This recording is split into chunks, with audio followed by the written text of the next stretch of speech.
war, what I'm concerned of is miscalculations and military operation based on misinformation and disinformation campaigns. It is obvious to us that there are certain elements, certain parties who want to drag President Trump into this war for their own benefits. And I think President Trump is wise enough to make a correct decision. How can a meaningful negotiations process be jump-started right now? A meaningful negotiation should be based on trust. And unfortunately, we have lost our trust to the United States as a negotiating partner. We need to overcome this mistrust. There are now some intermediators, some friendly countries in the region who are trying to build this confidence. It is difficult, but they are trying. So I see the possibility of another talk if the U.S. negotiation team follows what President Trump said,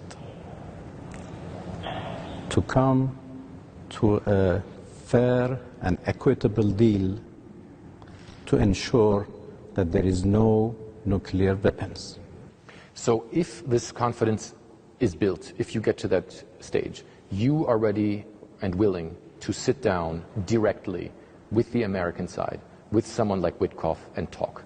No, the question of directly and indirectly is something else. That is the form of negotiation. And we have to... But that's what they say they want that. Yes, but we have to take care of the substance of negotiation, and that is more important.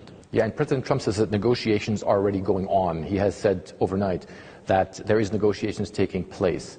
How does that work right now with this confidence building, with countries in the region also helping? That is through intermediators. As I said, there are some countries who convey messages and who are trying to build confidence and to prepare the ground for a meaningful negotiation. And we are working with them, and we are exchanging messages. Would you say that these talks that are going on right now are fruitful and can lead to a de-escalation of the situation to a point where real talks can take place? I think so far, yes, fruitful. Things like enrichment, things like ballistic missiles, things like proxy forces in the region. I know that the United States has talked about wanting to negotiate about that as well. Is that completely out of the question for you, or is that something you could at least talk about? President Trump said no nuclear weapons, and we fully agree with that. That could be a very good deal. Of course, in return, we expect sanction lifting.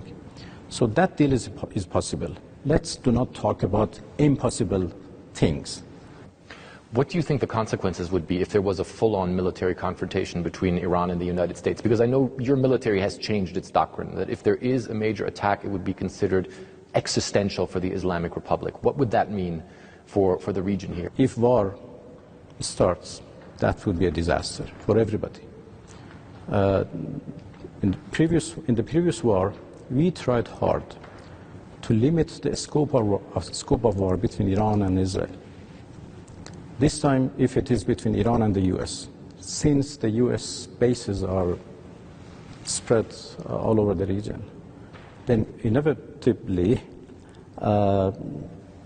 many parts of the region would be involved, engaged, and that could be very dangerous. Our missiles were tested in a real war last time, and we were able to,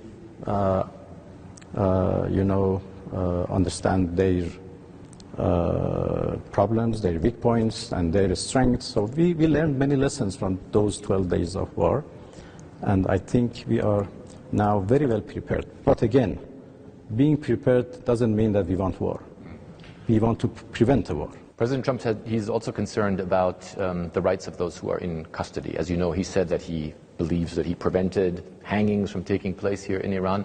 Can you guarantee the rights of those who have been detained and whose cases are being looked into right now? Of course. First of all, there was no plan for executions or hangings. So there were no plan as such. And right now, I can,